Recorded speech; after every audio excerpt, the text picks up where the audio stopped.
હું બીવા માંડું તો ખેડૂતોનું શું થાય? સોશિયલ મીડિયામાં આવું છે ને?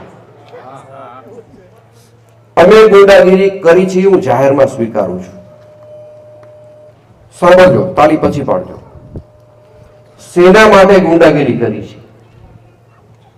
દાખલા તરીકે હું ભૂતકાળના પ્રશ્નો નથી કહેતો, કચરાભાઈ વાત કરી. હું તમને 2 દિવસ પહેલાનો માંદરા ગામનો કિસ્સો કહું છું. કોઠિયા અટક મને યાદ છે. જમીન મફત પચાવી લીધી હોય અને પાછી દેવામાં કેટલો હાલ આવતો હોય. વલ્લભ હરજી કોઠિયા, હજી પૂછી આવજો.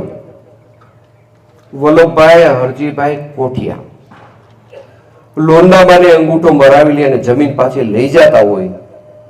ત્યાં હું એમ કહું કે હું રામ મંદિરનો પૂજારી છું, તમે બધા નક્કી કરો.